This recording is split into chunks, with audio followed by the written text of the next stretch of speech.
the platform to amazing people.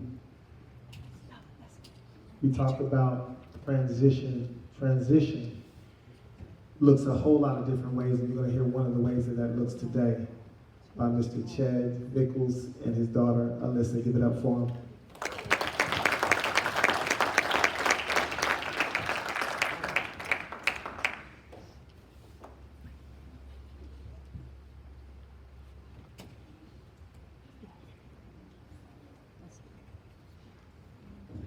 Well, good afternoon, everybody.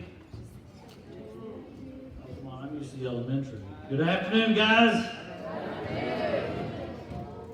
It is so good to be with you guys. I have no idea how this is going to go, but we just wanted to talk to you about the transition and the journey that God has taken our family on the last year and a half.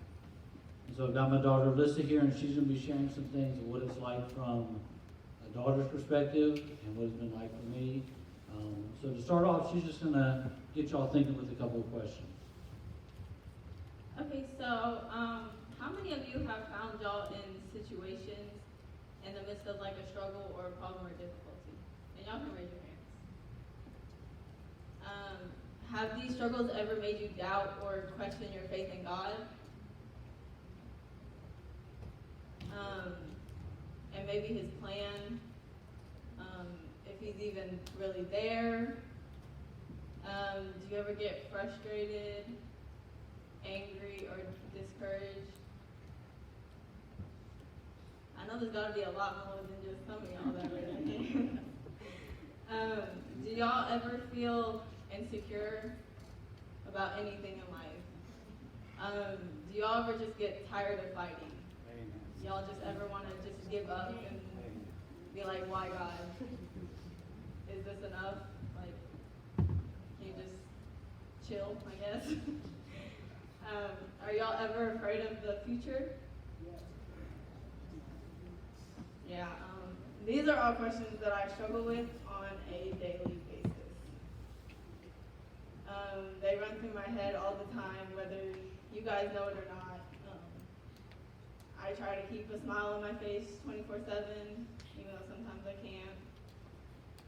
So basically what we're going to talk about, like he said, is our journey over the past year and a half. It's been a really hard journey, and I'm surprised that I'm even sitting up here still saying that I believe in God. Because at this point, I've had some issues, I guess, and it's actually surprising that I'm here today still saying that. So my dad's going to describe it. So how many of you have ever gotten to the point where you just said, this sucks? Anybody? Okay. So the last year and a half have been an interesting journey for our family. A lot of you know at one point I sat exactly where you do. I was a student here at Lighthouse, and when I was 15, I developed arthritis. At 17, I had emergency stomach surgery to keep me from dying. At 19, I had my first hip replacement. And through a multitude of other issues, I've now, at this point, had 3 hip replacements in my life. So I had a lot of medical stuff going on, even as a young man. It wasn't always fun, didn't understand it. But this last year and a half really kind of threw us for a loop. Started at the beginning of last school year. I started noticing some tremors. I started noticing me shaking some. And then I started noticing that I couldn't write anymore. And I couldn't type. I had my bus license taken away, and I was having a hard time driving. Some of you noticed I grew a goatee. It wasn't because I was trying to be cool, it's because I couldn't shave anymore. I would go to try to do my hair. It would take me 15 minutes to comb my hair. It would take me 10 minutes to button a shirt. So we're going to doctor, getting tests done, getting blood work done. If a part of my body could be scanned, it was scanned. And every time we heard the same thing. Everything looks good. You're fine. We think it's just this, but you'll be okay. And so this time last year, I was sitting in my 3rd neurologist's office. And he looked at me and said, you know, maybe you're just depressed. I kind of sat there for a second. I really wanted to scream, of course I'm depressed. I feel like crap, and you guys can't tell me at all what's wrong with me. And so we spent the next 3 months building up some medicine, building up some medicine, building up some medicine. All the while I'm getting worse and worse. Melissa can tell you most weekends I stayed in bed the whole weekend. Most nights when I came home from school I went straight to bed because I had no energy. In fact, it got bad enough where Miss Mickles and I had actually talked about me retiring because my health had gotten so bad and we had no answers. So we get to spring break last year. The doctor says, well, this medicine's not working. I said, no kidding. So I want you to try something else and it's not going to work, but I want you to try it. And so that was kind of what led up to the news we got this summer. For me, it was hard watching it because I couldn't take care of my family. I couldn't do the things with Alyssa and RJ that I wanted to do. I had a hard time keeping up here at school. And so it was really challenging, but I wasn't the only one that was struggling. You see, my family was struggling too. And Alyssa's going to share a little bit about what it was like to kind of watch this transition happening. I guess in the moment for me, I didn't realize how bad it was. Because when you're so close with someone and you just walk with them every single day, you don't realize how bad things get until later. Now looking back on it of how much better he's gotten, it really shows me that he really was really bad. During those months, I kind of ignored it.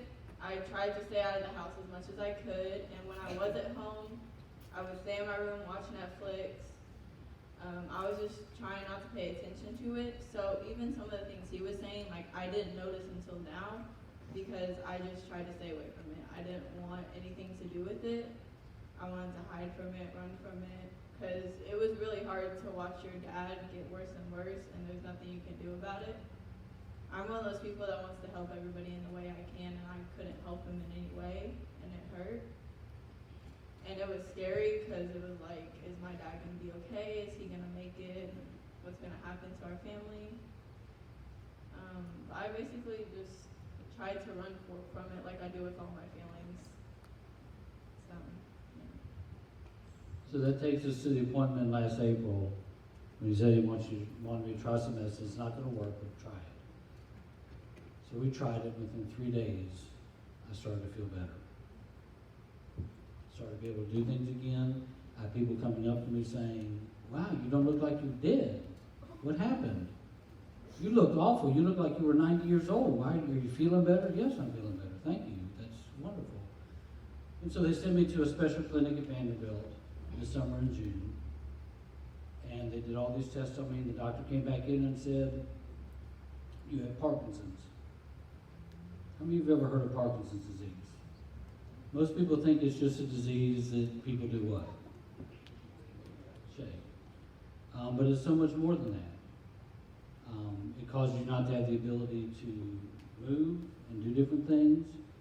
You can actually lose your memory. You can start to face dementia. You can start to have a whole range of things that can happen to you. And no one's disease progresses the same way. I could be bedridden in 5 years or 35 years. We don't know. And so to get that news, it was very sobering. It was very shocking. It was not at all what we expected. And it was something that changed our life in a lot of ways, because now our future was not certain. And we didn't know how to handle it. In fact, I remember when we were leaving the doctor's office, I couldn't even talk. I just sat there, and my wife can tell you, everybody's calling her to see what goes on, and I couldn't say a word. Because I was just shocked that God would give us one more thing that we have to deal with. In fact, I told Kimberly as we walked out the office, I said, that life sucks bucket is getting pretty full, babe. Because that's the way it felt. It felt like, God, I can't believe you've given us one more thing to deal with. It creates so much uncertainty for our family. So my daughter and her cousins were on a cruise with their grandparents that day, so we had to call them and give them the news. So tell what it felt like to get the news. That's probably the worst news that I have ever gotten in my life. Leading up to that doctor's appointment, I knew that this was the appointment where they were gonna find out whether or not he had Parkinson's.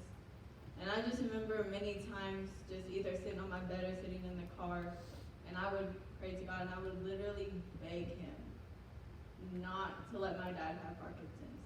I was like, if you're so good, you will not give my dad Parkinson's.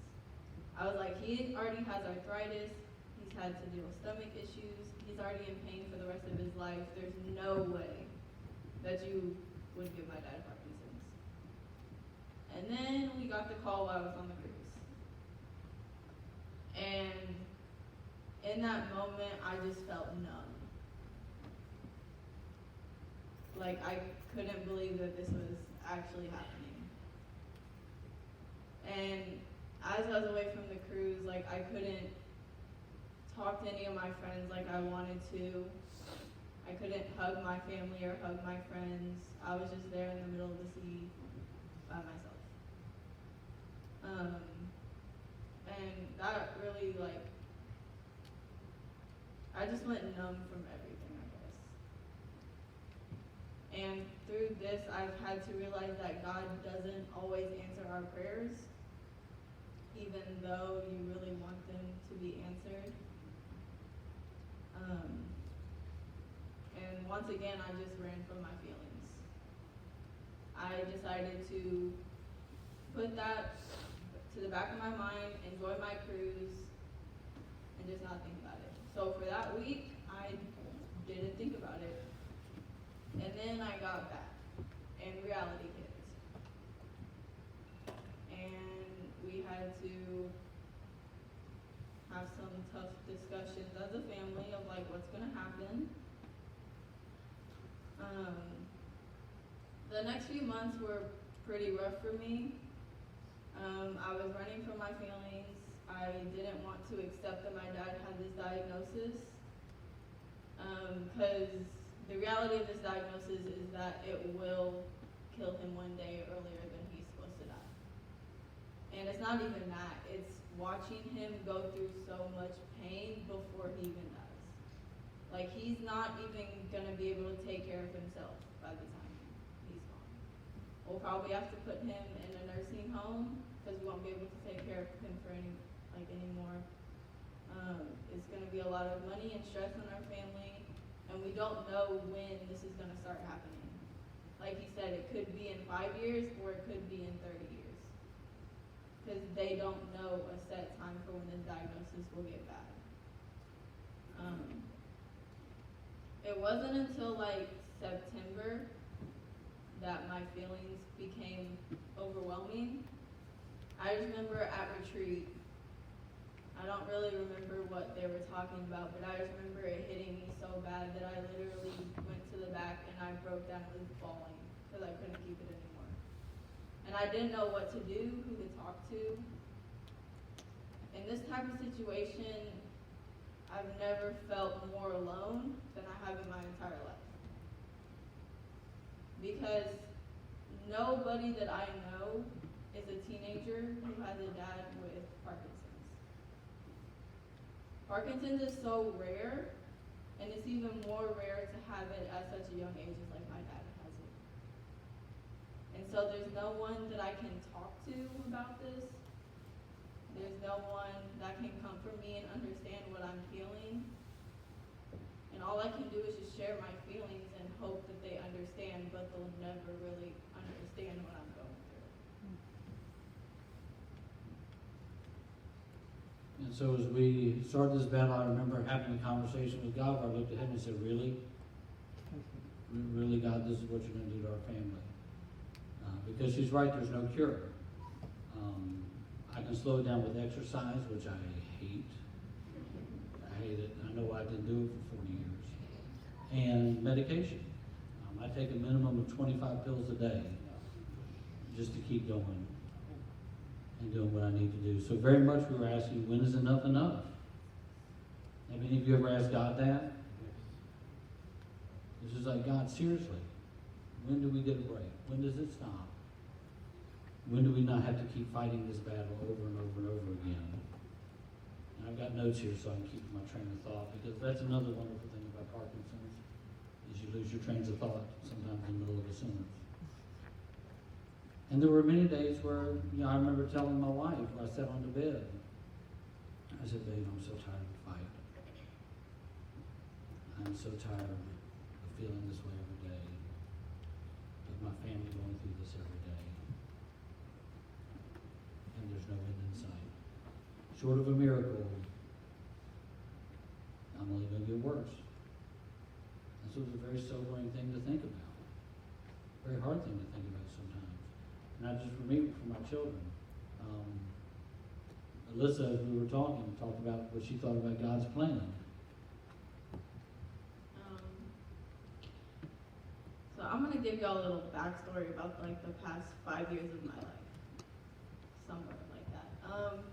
So basically, I got into an accident and I hurt my knee, and that started the 2-year battle of doctors and physical therapists trying to figure out what was wrong with me.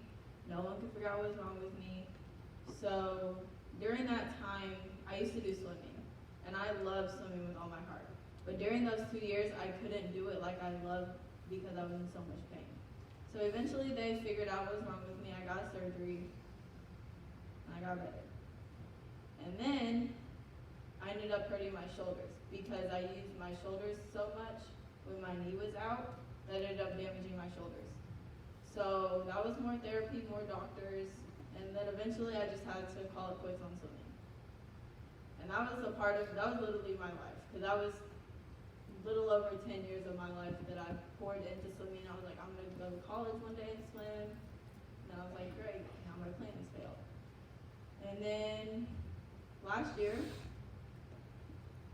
I went through a hard struggle with my 2 best friends and ended up losing them. So that was not fun, but I'm through it now. And then I was like, oh, I grew my relationship with God, everything's good, I'll be okay. And then my dad started getting sick. And I was like, great, one thing after another. I'm not okay, and then great, I'm okay. And then I'm not okay, and then I'm great. And I'm just like, God, can you just take a minute and just let me have more than 2 months of me being okay? Like, just give me a break. And so then we got this diagnosis. And over the summer was probably like the happiest months of my life, because I was finally truly happy. I had good friends. I was just living my best life. Then I found out this diagnosis. And I was like, great. Just another thing I can't take a break from. And this is one of the things that I'll never get a break from for the rest of my life.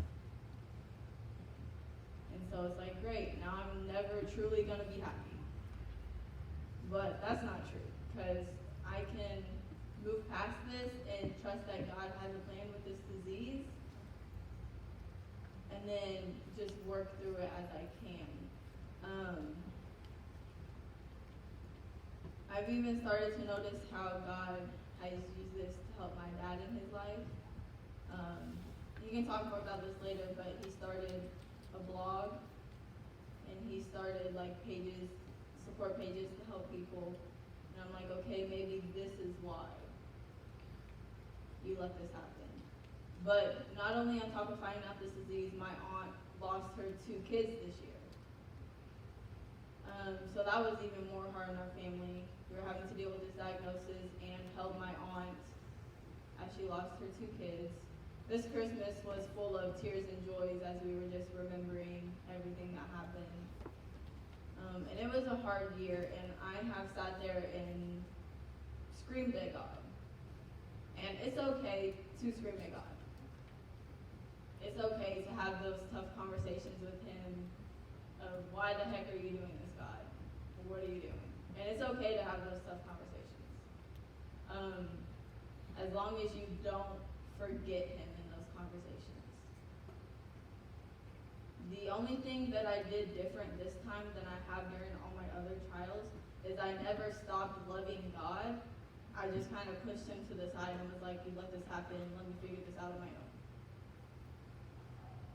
It wasn't until probably 2 months ago, God put something in me that was like, you need to get help. You are in a dark hole. You need to find help before this gets bad. I wasn't suicidal yet, but I was getting there. I was so tired of living. I didn't want to get up in the morning. I didn't want to do my schoolwork. And if you know this about me, I love helping other people with their problems. Like, I will sit there and talk to you about your problems all day, and I won't deal with mine. And even because of this, because I got in such a hole, I didn't want to deal with everybody else's problems. If anyone mentioned a problem with me, I just wanted to go off on them and be like, well, you don't know what I'm going through. It's not as bad. Shut up, basically. And that right there scared me, because helping with my problems is me. And so once I realized that I lost that, I got scared. And I got scared because I was losing myself. I didn't know who I was anymore. And here at school, I was just putting on a face. I was just putting on a smile, fake face. Nobody could tell what was wrong with me. And that's why probably most of you don't know this was all going on underneath it, because I just ran from it. This was like my place that I could just run from it and I'd be okay. And during this, I was really questioning of where God was. I was really wondering where he was, because if he's gonna let my dad have arthritis, why would he let him have Parkinson's too? Like, if he is all powerful and all knowing and all good, why would he let this happen? Because I mean, all powerful, he can stop anything if he wants to. All good, he's not gonna let anything bad to us happen. But that's not really what those things mean. I think we get them confused. We, as sinners, walk into a life of sin, which means that we walk into a life of diseases, heartbreaks, pain, suffering. And just because we ask God into our life doesn't mean that that's all gonna go away. It's still gonna be there. It's just we have the hope knowing that God is on our side and he will turn those bad situations into good ones. I'm not okay with all of these yet. I'm still working through the facts that my dad has Parkinson's. I am currently seeing a counselor because I'm still struggling with the fact of what's going to happen with my dad in the future. How am I going to be able to handle this? Am I going to be okay? And it's tough questions that I don't want to think about, and when I do, it completely ruins my mood for the whole day. And it's just something that I have to work through, and now my dad's going to explain what he thought. Well, she was right on. These are questions we all had as a family, and God led me back to a verse that he gave me 5 years ago. And in Psalms 27, 13, and 14, it says, I would have despaired unless I believed that I would see the goodness of the Lord in the land of the living. Wait for the Lord, be strong, let your heart take courage, and wait for the Lord. And that was where our family was. We would have despaired had we not known him. Because the reality is, at the end of this journey, there is not hope apart from him. And so as hard as it has been, God has really taught us a lot of things as a family. And we want to share a few of those with you as we kind of wrap up. The first one was that it's okay not to be okay. Yeah. We've got this really warped idea in churches that we've got to skip through life and have the joy of the Lord and paint a smile on our face and act like nothing's wrong. But that's not what Scripture says. The Scripture talks about weeping with those who weep and bearing one another's burdens. And yeah, there have been times where I've had some pretty serious arguments with God this year. And anyone in my family could tell you they have. And times where I've said, God, this plan really sucks. I cannot believe we're doing this again. And sometimes we beat ourselves up when we're not okay because we feel like we're not being the perfect Christian. That we're not responding like we should, or we're not feeling what we should. The reality is we're feeling exactly what we should. Because life is hard some days. Yeah, back to the point that it's okay not to be okay. That's a hard one for me to actually deal with because I feel like that I should be happy all the time, no matter what's going on in my life. This semester, Mr. Tyler, he actually made us do a project on what is a goal that we want to accomplish this semester. Thank you, Mr. Tyler. And my goal was to become at peace with my dad's diagnosis. I have not completed that goal. I'm still working through that. But through that goal, I was researching why we all don't want to feel sadness. And through that, I came across a website that was like made by a psychologist. Psychologist, that's what. And so he was talking about how from a young age, we are taught that we have to hide our sadnesses and we can't feel it. Even the simplest phrases of, it'll be okay, you're being overdramatic, don't cry, wipe your tears, get up, you're fine. Those slowly teach us that we can't have those feelings. And even social media nowadays. Do y'all realize how everybody just posts the happiest things that are going on in their lives? They never post what's sad is going on, what's bad, how they're feeling every day. So that gives us a twisted vision in our head that we have to be happy all the time. We can't share our sad feelings. And I also believe that's why suicide rates are becoming so high. Because kids grow up in a society that doesn't let them share their sad feelings. They don't believe that what they're feeling is true. So they just go on through their life bottling it up in until it becomes too much. Until it literally takes over their life and they don't feel like living anymore. Everybody, no matter whether you're a boy or a girl, no matter what age, you all need someone to talk to, someone you can tell those feelings about. Someone you can cry with. Because crying is okay. Whether or not you're a boy or girl. And society has twisted that, and my dad will talk more about the boy side later. But it's okay to cry. I hate crying in public. And I'm surprised that I haven't cried yet already. God's will on that. I hate crying in public. I hate showing people that I'm crying. I hate that I'm showing people I'm sad. I always try to keep a smile on my face, so I run from my feelings. That is why that I have gone into such a hole, because I ran from my feelings for months. I pushed it back to the head saying, they're not there, they're not real. Everyone, to me, it looked like on the outside that the rest of my family was doing fine. Because my dad's like me, he doesn't share his sad feelings. So from the outside, it looked like my dad was doing just fine, my brother was doing fine, my mom was doing fine, even my aunts and uncles. So I was like, well, if I'm feeling sad, then I must be going crazy. So I just kept it all in, bottled it up until I got to a breaking point. And now my dad's going to talk about his pain. And so, just so you know, Alyssa isn't the only one that's seeing a therapist right now in the middle of this. I have a counselor that I go to, because this is a lot to process. And yes, we have learned it's okay to cry. In fact, if you talk to me any length of time about this, I'm probably going to cry. And that's okay. Guys, it's okay to let your emotions out. That's all right. Doesn't make you less of a man or a wimp or anything like that. It means you're real. Because sometimes in the midst of these struggles, Pastor John years ago shared with me, pain is the great confuser. And when you're in pain, it can become everything you see.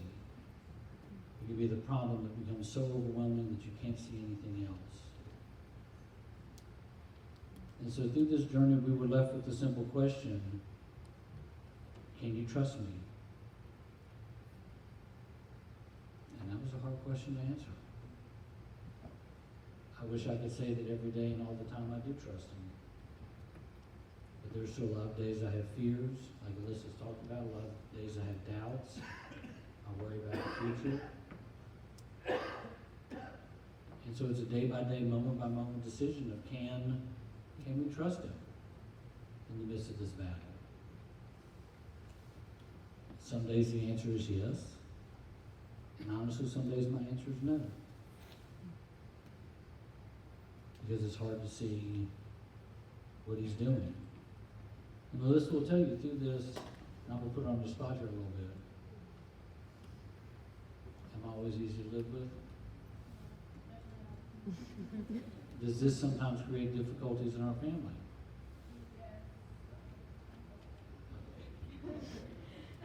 Okay, so it was probably a few months ago.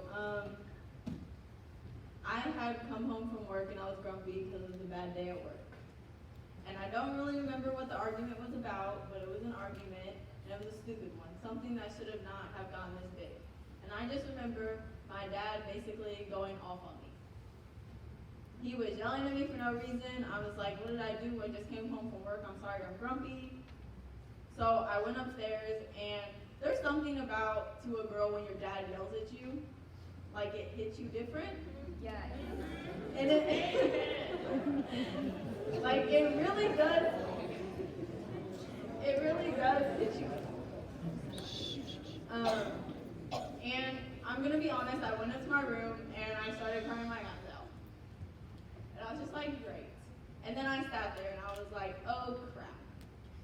And I was like, this is one of my dad's symptoms. One of the symptoms that you can't get from Parkinson's is you get angry easily and you lose your temper. And I was like, oh crap, now I can't be mad at him because I know that it's not his fault. But at the same time, I was still really hurt that he would yell at me like that. And I just remember him coming up to my room 5 minutes later with tears in his eyes. And I was like, great. And he was like, I'm so sorry. And I was like, it's okay, it's fine, it's not your fault. And he was literally about to cry, and he was like, no, just please say that you forgive me. He was like, please just forgive me. And I was like, it's okay, it's fine, I know it's not your fault. Because it's really not his fault, and that's something that I have to deal with. And in the moment when he was apologizing, I was like, I don't really want to forgive him right now, because I'm still mad at him, like he just yelled at me for no reason, like go back downstairs, talk to you later. But I did end up forgiving him and we hugged it out. And that's just like one of the many situations that happens in our house that we have to struggle with just because of this disease. And one of the other situations that we deal with is the way my dad likes to deal with pain is he likes to make jokes about it. So I can remember the first joke that my dad told about Parkinson's. We were sitting in the living room and he was like, I have thought of a theme song. And I was like, a theme song? And he was like, yeah, my theme song is Shake It Off. Because I'm always shaking. And I was just like, are you kidding me? Like, we're really joking about this now? But in the time, like, I laughed because I didn't want to hurt his feelings. But in the moment, I was like, I don't want to joke about this. This is not something funny. This is a problem I'm upset about. But I played along for him. And as we've gone through, I've learned to joke about it more and know that it's okay to joke about these things in the right way. Like, don't just come up to me and make some stupid joke about Parkinson's because I will get mad at you. I'd be tempted to slap you. But there is a time when it's okay to joke. And there's more jokes that he's made. He's made that he's going to be a milkshake machine. Just shake up all the milkshakes. What were some other ones that you made? I'm going to be the paint stirring machine at Home Depot one day. So And one of the things God taught us is even in the midst of incredible sorrow and incredible difficulty, you can have joy. Yes. Yes. I mean, my wife will tell you, if I don't want to unload the dishwasher, she'll say, oh, no, I got Parkinson's. I'm sorry. I still have to unload the dishwasher, but we've learned to find humor and realize that we can still have joy in the midst of very hard circumstances. And it's helped us realize that no matter what, God is good. Some days that's hard to see, but His goodness isn't tied to what I'm walking through. Yes. He's good in spite of what I'm walking through, because He's going to be there walking with me. And Alyssa talked a little bit about, out of this, a pastor friend of mine a few months ago said, how is your suffering going to be used? Because I have a choice. I can curl up in a ball and I can shut out the world and I become bitter and angry because this isn't fair and it stinks. Or it can be something that helps other people. You see, we all have a story to tell. And what you're going through is not just bad situations. It's so you can help another person. And so that was something God really talked with us about. Even Alyssa, finding people that she could help with this. Almost every day I get an email or a text from somebody who's my age and going through Parkinson's disease and they're scared to death. I never wanted this, but it seems like there are people that need this. God is good. I'm not sure if I fully believe this yet, or if I'm fully ready to tell y'all that He is, but He is. This is still something that I'm struggling with and I question every single day of my life. I do wonder sometimes if He really is good, because why would He let this happen if He is? But He is, and that is something that I'm working through. It is okay that you need help. We as human beings are relational human beings. We are not meant to go through our problems on our own. Amen. That is why when you keep it all bottled up, you will eventually explode on somebody some days. There has been times where I have bottled it all up, and I have exploded on my boyfriend. And in the moment, I felt so justified for what I was doing. I was like, I'm so right, he's so wrong, I'm gonna get mad at him. But then after the fact, I'm like, oh crap, I just exploded on him because I'm bottling up all my feelings about Parkinson's. And then I have to go to apologize, and that's not always fun because I don't like to admit that I was wrong.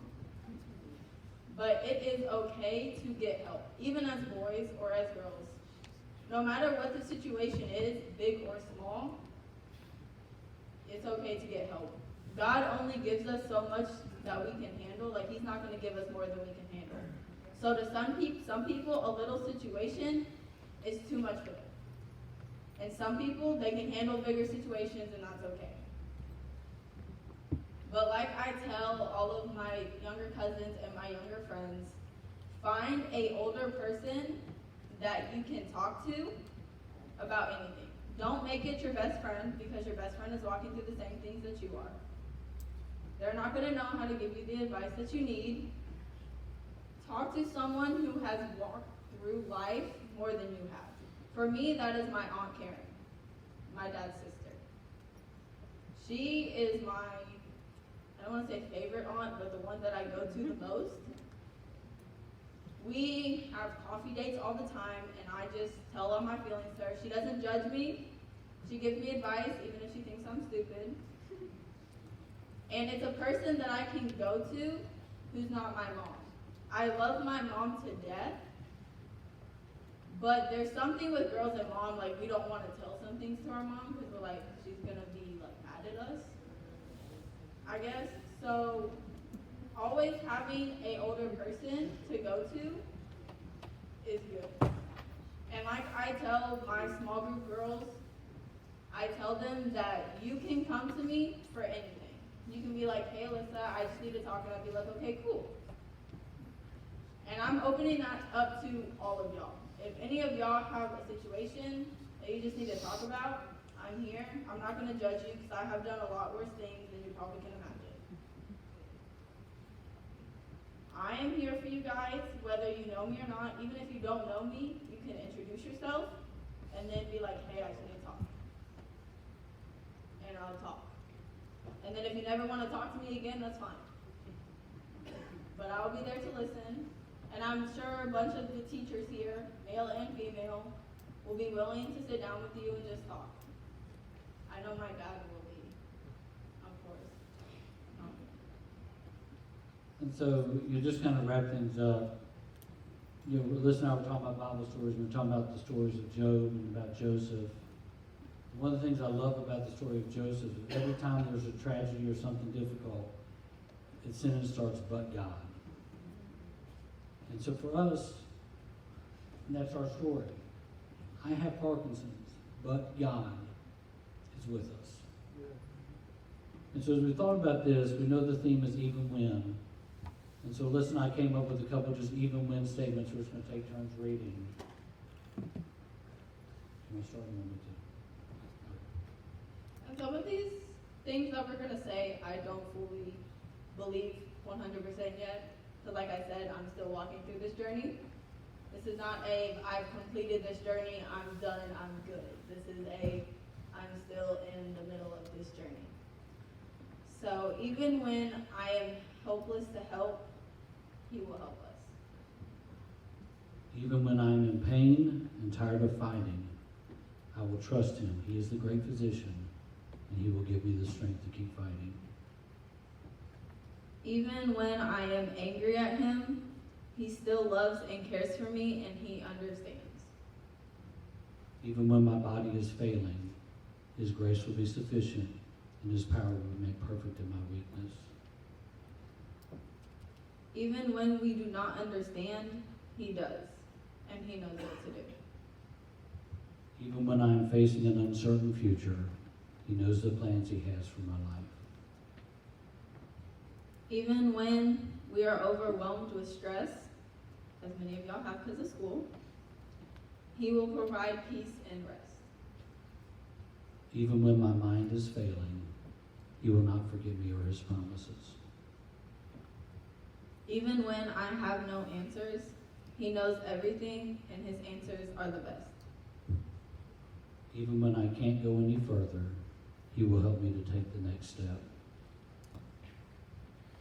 Even when I am alone, He is still there walking beside me. Even when I am ready to give up, He will be there to support me and help keep me going. Even when I am sad and discouraged, He will be my source of joy and comfort. And even when I'm afraid, He will be the rock and fortress for me, my deliverer, and in Him can I trust. And like Alyssa said, we're not there yet. These are promises we claim each and every day because we know that He is walking with us.